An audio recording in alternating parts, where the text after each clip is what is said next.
Hey everybody, Karen here. Welcome back to Unpinned Creative and the next episode in our creative healing series. We have put down the foundation layers on our books so far, so I'm doing two just to be able to give you two different options at least to make use of what you have around you without having to go out and buy extra materials and stuff like that. So today we're going to start adding some colour.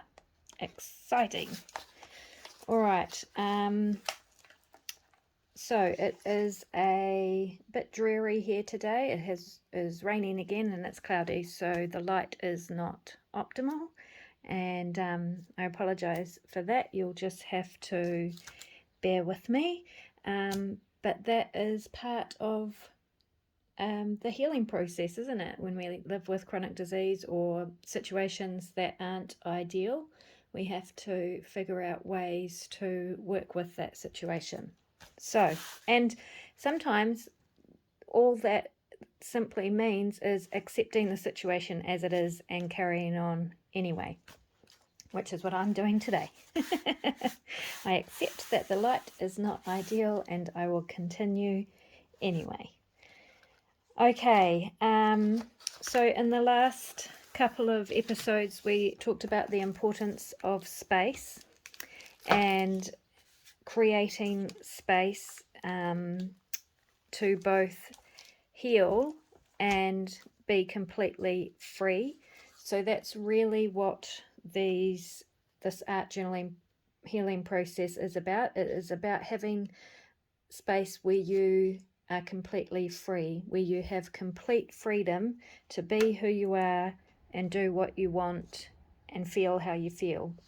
And for me, that has been such an important part of the healing process, is just having my own space to have some freedom, because a lot of our freedom gets taken away when we have chronic illness or when we are living with others with chronic illness or caring for others with chronic disability or illness.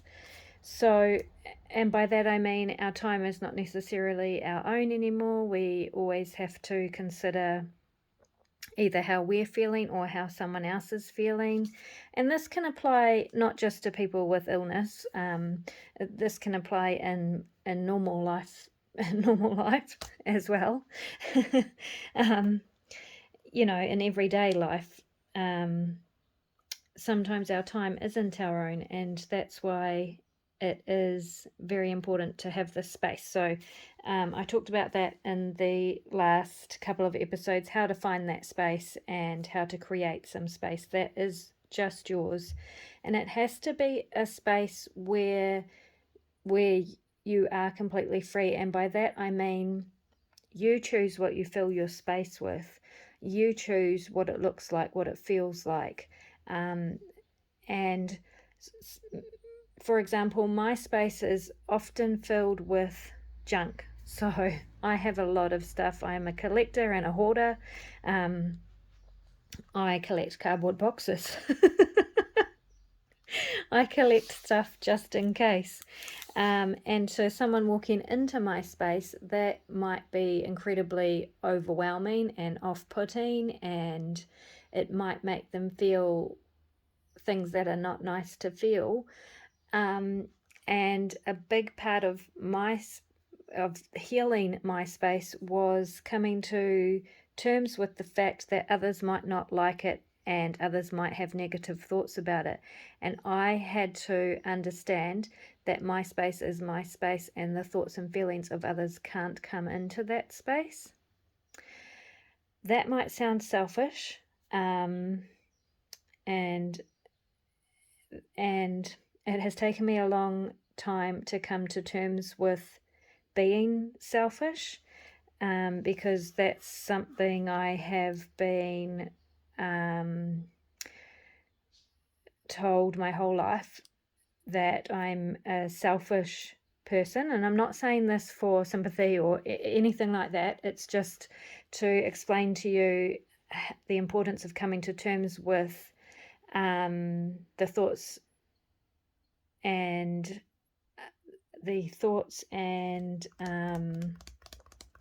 ideas of others about you, and how you have to let go of your reaction to that. And it's really hard to do. I'm not saying it's easy. I'm not saying you're just gonna listen to what I'm saying here and then that's it. You'll be fine now with what anyone ever thinks of you, because it's not easy, and it has taken me a long time to come to terms with. So on the outside, I am a person who is very bold and out there and even outrageous. I wear alternative clothing. I wear stuff that others might think is ridiculous. You know, I've had all different colors of hair, that sort of thing, but on the inside, it still mattered terribly much to me what other people thought of that. So on the outside, I was trying to be this person and portray this person who really didn't care what the world thought, but on the inside, I really did. So, this has gone off track a bit from what I was initially saying, but someone probably needs to hear this today, so I will continue. So I guess a big part of my healing process over the last few years has been coming to terms with the fact that other people don't have to like me. And so bringing this back to space and the concept of having our own space where we're completely free, you have to agree with yourself that that is your space, and you are not going to let others influence the way you do things in that space. It has to be your space that you are completely comfortable in and free, feeling free. Freedom is a hugely important thing when you are living with chronic illness or someone with chronic illness, because of the restrictions that places on your life. Okay, enough about that. I hope that wasn't too deep for you. I wasn't intending to go into that so deeply, but it is leading me to the next concept I want to deal with, which is time. So space and time, they go together, right? And why this has come up today is that I have been thinking, after I'd finished the last creative healing video, I was thinking, oh man, I really haven't got very far, and people will be getting bored because we're not moving very quickly and there's nothing to look at yet. We really have nothing to look at. I mean, what do I put in my thumbnail for the video? Just a plain black and a plain white book. There's really nothing to show. And I started to worry that this is boring for people, and you know, they're not going to stick around to really get into the nitty-gritty of what I'm wanting to help people with. And then I took a few days of thinking like that and thinking I need to hurry this up and move along faster and stuff like that. But then I realized that time is something that everyone has to deal with, and the majority of us don't have enough time. The majority of us are too busy, and a lot of feedback I get in my creating is, I just don't have time. I just don't have time to sit down and create. It's, so it's really about, along with creating your own space that is just yours, you also need to create your own time. So even if that is 10 minutes a week, if it's 10 minutes a day, even better. But if it's 10 minutes a week and that's all you feel you can give that. But allow yourself time. And that plays into healing as well. You have to allow yourself time to heal. It's so important. Right, I will continue talking about that, but I feel like we need to get started. So this page here, why I have this open, is this was my space junk page. I must have been going through a stage where I felt like there was just so much rubbish surrounding me, metaphorically and physically, that I had to get it out on a page. So this is my space junk page, and yep, that's what I created at that time to get all those feelings out and onto paper, because it's quite amazing when you are feeling feelings, how getting them out of you and onto a page can either help you sort out those feelings, it can kind of put them in order in your head, it can kind of reveal to you what you're actually thinking and feeling, you know, lots of things like that. Or it can just get it out of you and onto the page, and then you can move on in your head to other things. You don't have to think about that anymore because you've recorded it, and it's down, and you're not going to forget about it because it's here. So if and when you want to come back to that thought, feeling, or emotion, you can, but you don't have to hang on to it inside you and let it fester and blah blah blah blah blah. Okay, all right, we are covering so much in-depth stuff today that I hadn't intended on covering, so I hope you're still with me, and this is all stuff we will go over and over and over, and we will complete pages like this together in our art journals as we go along. But I have to remember that we're starting at the beginning and not jumping right into the middle. So let's start getting some colour onto these pages. So look at this one. I hope you can see it, the texture on this page. I just love it so much. It really reminds me of veins, actually. It looks so cool.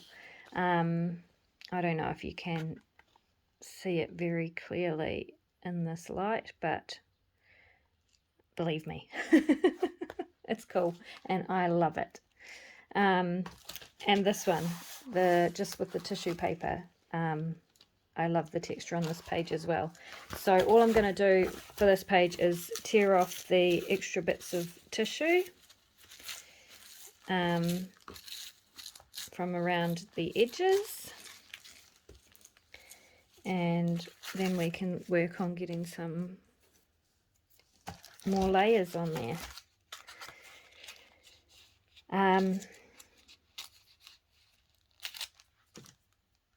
So yes, time.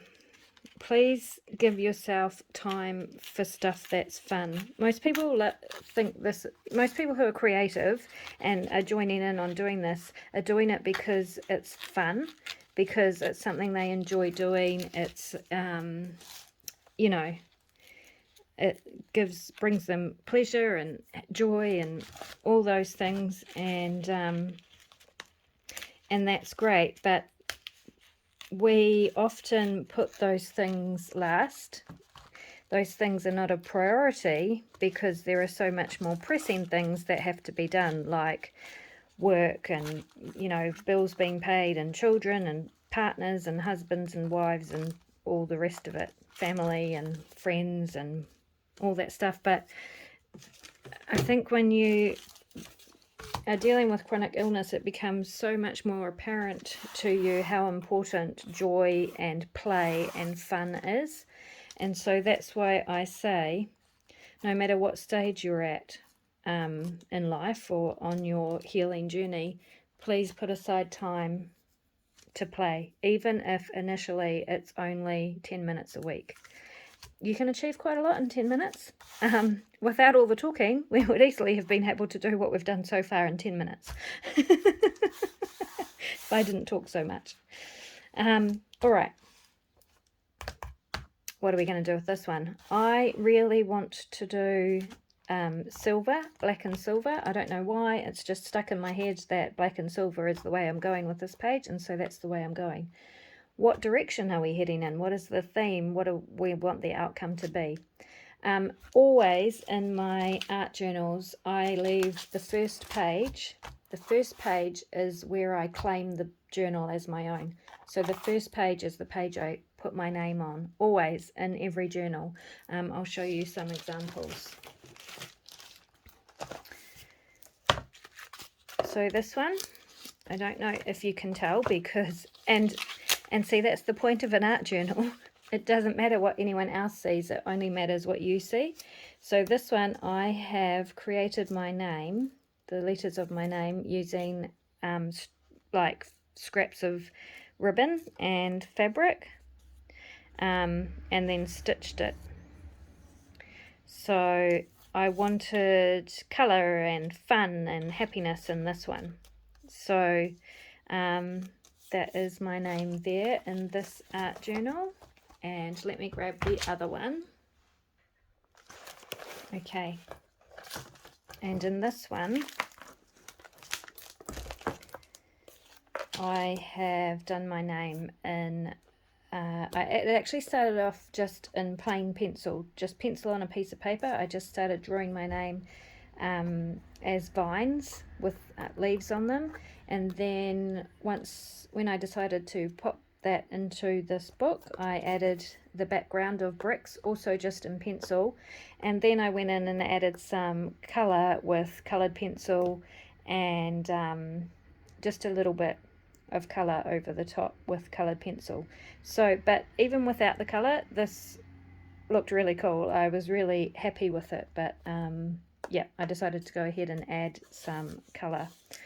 I'll keep this out for a moment. So two reasons, I don't know, some reasons that I like to put my name in the book. One, you are claiming it as your space. It is completely your space, and you are claiming or taking ownership of everything that you put in this journal, and that's really important. Everything that goes in here comes from you, and it has to. This is all about you. This is all about your space and your freedom. So the first step, I feel, is to claim that with your name. Now you can use your actual name. You can use and I prefer to use my actual name rather than a nickname or a pet name, because generally nicknames and pet names are given to us by someone else. Although, having said that, our birth name is given to us by someone else. So use the name that you are most comfortable with. Use the name that that you use to introduce yourself.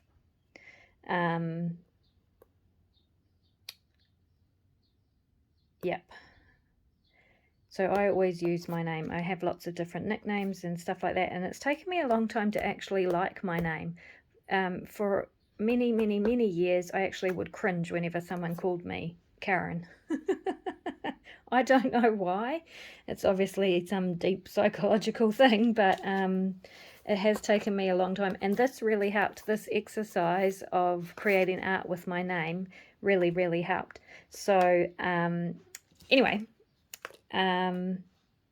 let me move on from that. I just wanted to let you know where these pages are actually going. So yes, the first page in my art journal I like to use as to create my name page. So I'm claiming the book, and I am claiming ownership of everything that goes inside of this book. I am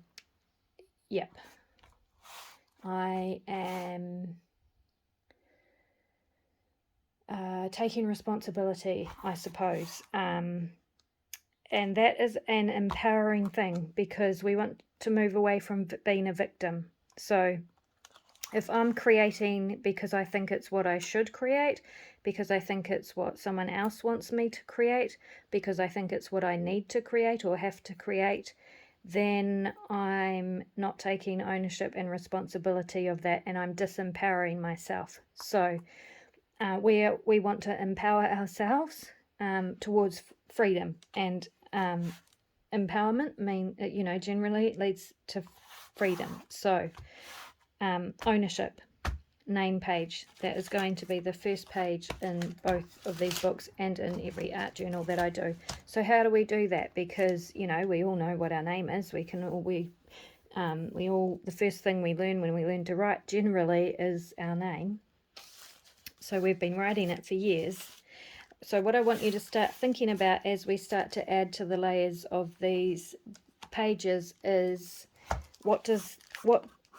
when I introduce myself to someone using my name, what do I want that name to encompass? What do I want that name to portray? So start thinking about all the things that you would like your name to represent.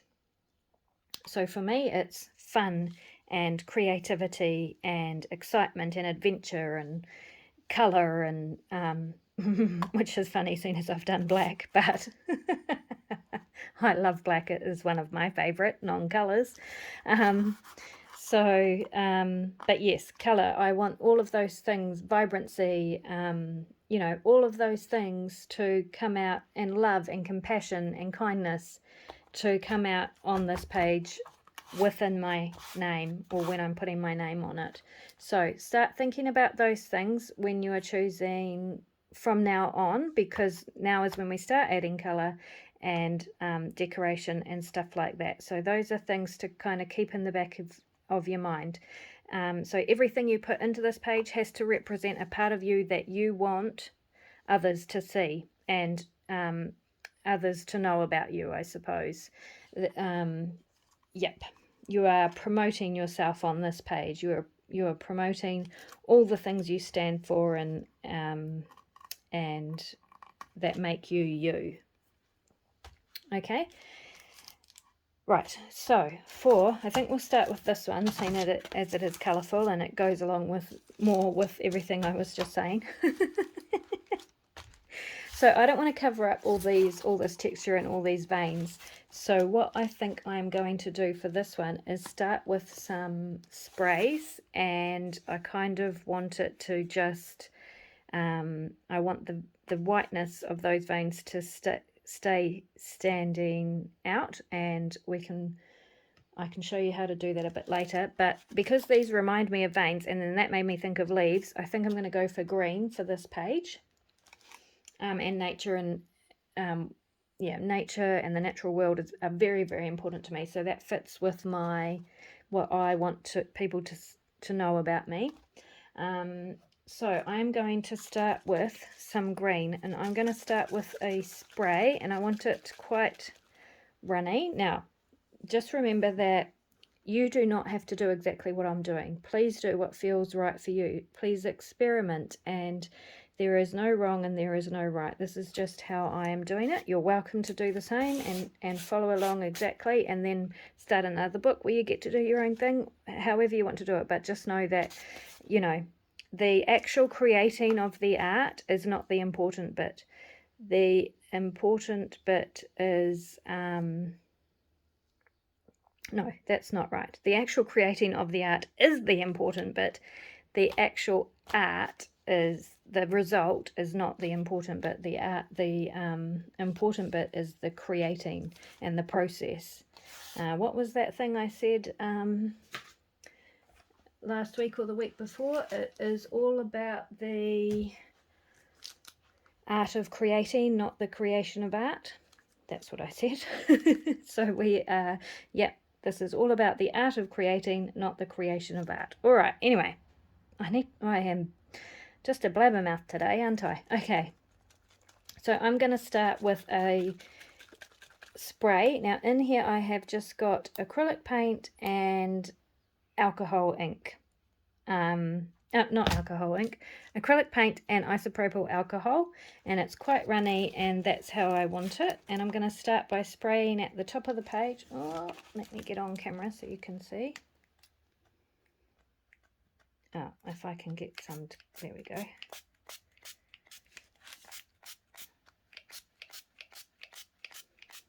And I want it to run down the page.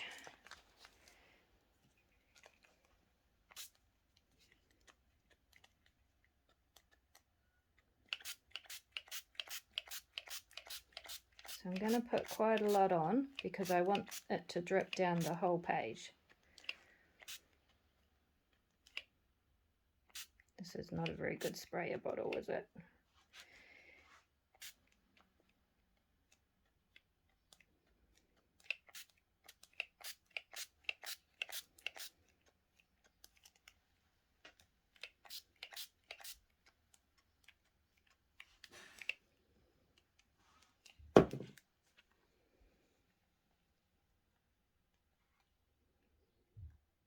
Okay, I don't know if you can see, but it's really highlighting the texture now on this page. So we have some places where the ink is sitting in that texture, which is what I want.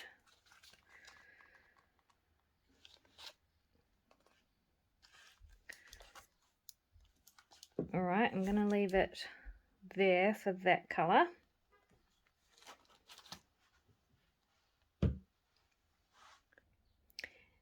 Okay, and now what I'd like to do is bring in I'm just going to wipe up these bits so I don't get them all over everything. I've already got it all over my hand.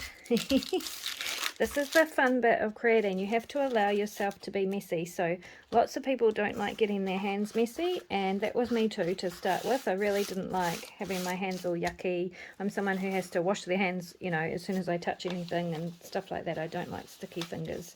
So it took me a long time to get used to being okay with being messy. And that's usually something that has been ingrained in us from childhood, I guess.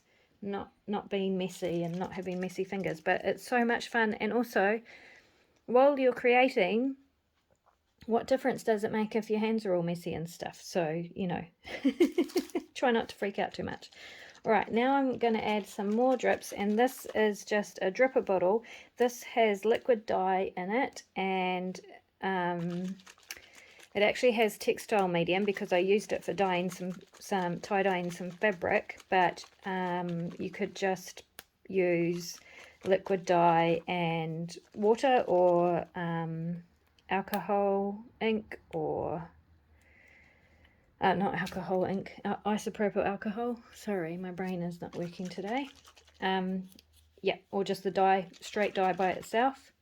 And it's really just the mechanism of the dripper bottle that I'm after. So I'm going to drip some bits on up here.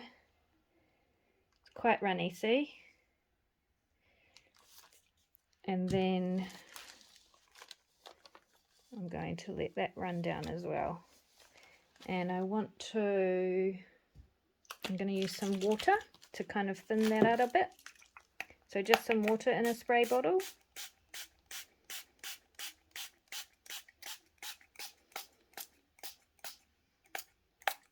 Now, if you don't have spray bottles, little spray bottles like this,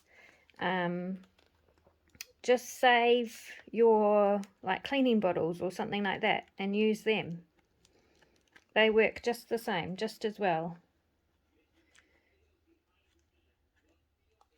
Okay. So we're getting some cool colour on this page now. And then I think I'll come back in with making a big mess. Gonna mop that up.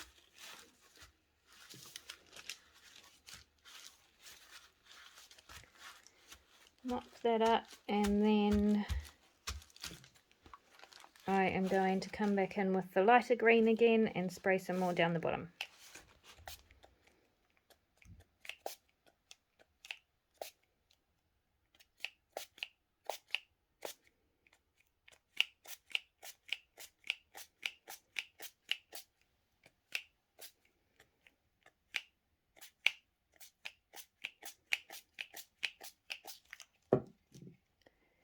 Now, if you don't have spray bottles, you could just use like watercolor paints or acrylic paint and just water it down with a brush and pop it on with a brush, or drip it on with a spoon.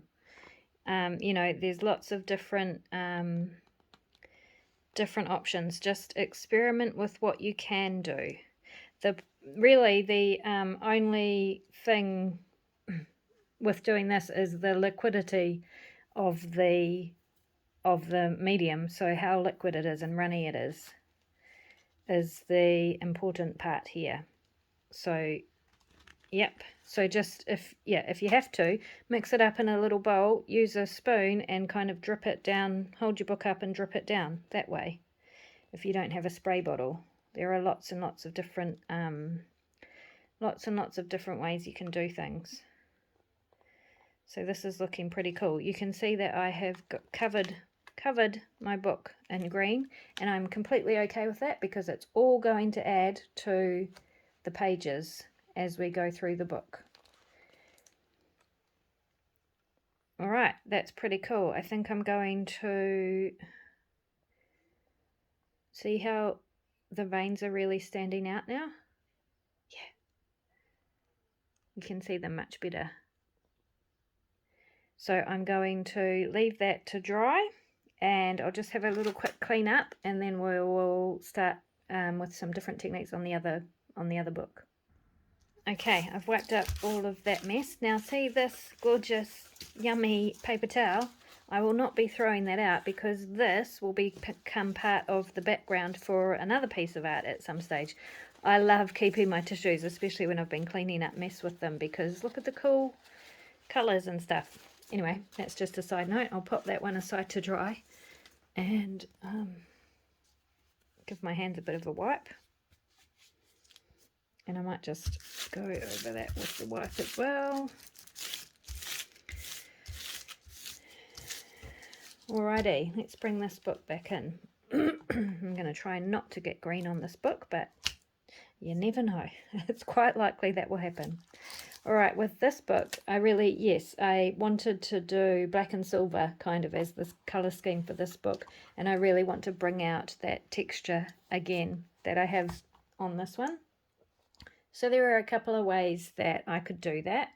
One is with a silver stamp pad. I only have this tiny little one, which I got secondhand, and it's completely useless. It's all dried up. But what I would do, if I had a metallic silver ink pad or an ink pad that I wanted to do this with, I would just lightly run it over the page like this to bring out the texture. So it will catch the raised bits of that tissue and really highlight them. So that's one way to do it. What I am going to do, because I don't have a metallic silver ink pad, is I have some metallic silver paint. Actually, this is not exactly metallic silver. I do have metallic silver, but I found this and decided I was going to use this instead. So I use house paint test pots from Resine, which is our home decor store. They sell house paint and wallpaper, and I use the test pots because there's a huge range of really cool colours, and they're quite cheap and really good for storage, really easy to store. So that's what I use, but any type of paint, just whatever you have is completely fine. So this is metallic silvery blue kind of colour. And then I'm going to take a paintbrush. Now if this doesn't work, I have another option. I'm going to pop some on the end of my paintbrush, and then I'm just going to dab that off a bit because I want it quite dry, and then I'm going to lightly rub over the top of the page.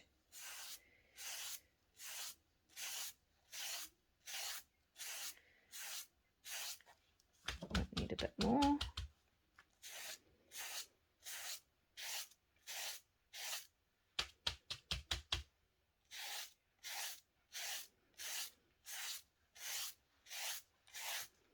So it's really important to take your time. Yeah, so back to time and the importance of time.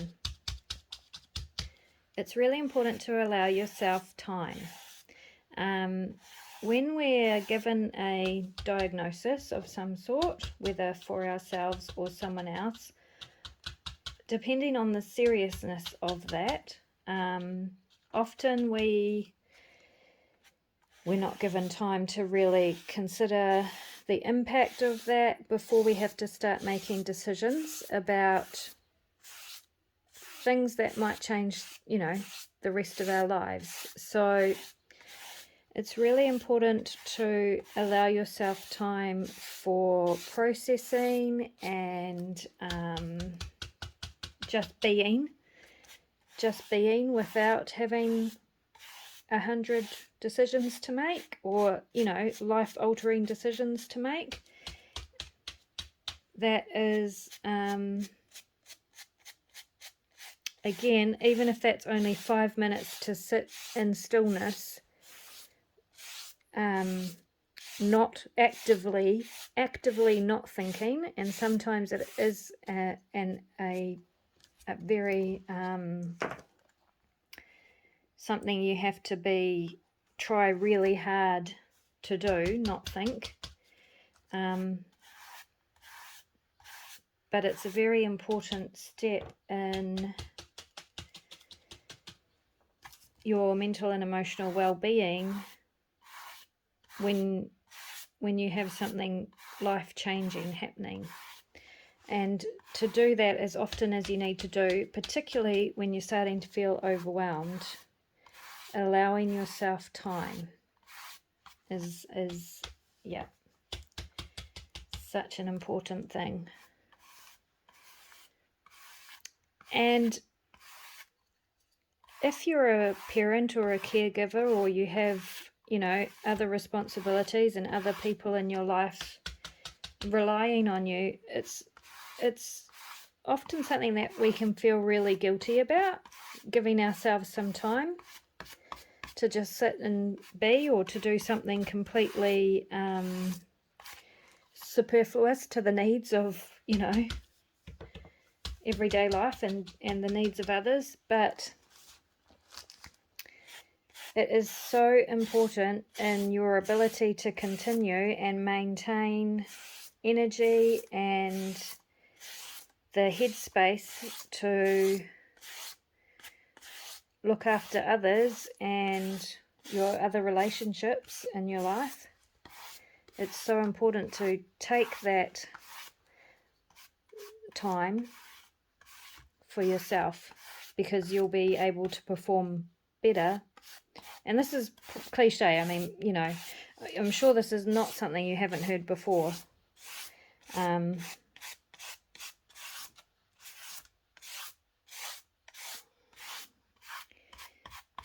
I just want to stress the importance of actually doing it, because, I've heard that. I heard that lots of times. Make sure you take time out and blah, blah, blah. But the actual reality of feeling like I had the space to do that was, different. I actually have to force myself to do it, which I'm much better at now. Anyway, look at how amazing that is. Isn't it cool? Oh, I love it so much. So that is pretty much all I'm going to do for that background, I think. I'm going to keep it like that because, wow, I love it so much. I'm not going to add any other colour to it. I will just decorate on top of it. Oh, gosh, I'm so happy with how that came out. So, just a paintbrush. So this is just a house painting brush, like a cutting in brush with long and quite firm bristles.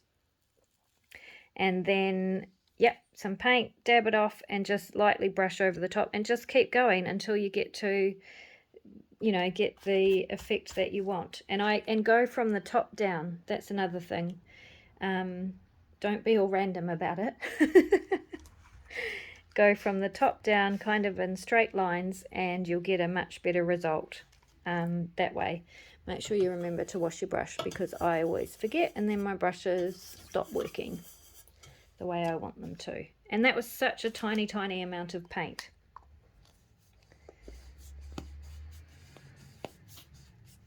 So, acrylic paint or an ink pad, or if those are not options for you, a piece of chalk or a pastel, just hold it and lightly rub over the top like when we were kids and used to do leaf rubbings. That will give you the same effect. Or a crayon. Yeah, that will give you the same effect. Or what else could you use? Could just use gesso if you have gesso. Anything that will add colour, just you could do it on your finger. I've done that before. Just put some colour on your finger and run down the page really lightly. That will work as well. So lots and lots of different options there. Oh, isn't it the coolest? Alrighty, and this one. Oh, so this one is not finished. I'm going to add more to this, I think. But I'm loving so far how it is turning out. It's very cool. All right, I'm going to leave it there for now. Can you let me know if you would prefer these creative healing sessions to be on a set day? At the moment, I am posting one every 6 days to fit in with the rotation of the other things I post on this channel. So currently I post a video every other day, and there are 3 series that I'm running. So one video in each of those 3 series is posted consecutively every other day. Hopefully that makes sense, which means you're getting a creative healing video every 6 days. If that doesn't work for you and you would prefer that these sessions be on a specific day so you know exactly when they're going to be, as in Thursday is Creative Healing Day, then can you just let me know in the comments, please, because I'm just trying to toss up whether or not that is something that would be better for my audience, which is you guys. The other stuff I will probably continue with doing not on set days, just because my brain works better not having that specific commitment. But for this creative healing, it's so important to me, and I'm more than happy to commit to a set day if that is what you guys prefer. So please just let me know in the comments. One more other thing I wanted to say is that on, I think today is the 25th or the 26th. I think it's the 26th. That means that tomorrow, the 27th, is the day I draw my Mixed Media Altered Artist trading card. So if you aren't aware of that, check out the day 26 of the Defemerember series. You need to comment under that video, and then you go in the draw to win one of those artist trading cards. So yeah, just a little reminder for you if you are interested in that. So I'll be drawing that tomorrow, the 27th anyway. I think that's tomorrow. Alright, I'm going to leave it there for now. I feel like we've covered a whole lot in a short space of time, and you probably need time to digest it. But aren't these looking cool so far? I think so. I'm very, very happy with them. Alright, thanks so much for joining me. I wish you all a lovely, lovely, calm and relaxing and beautiful day, and I will see you next week for the next episode. Bye.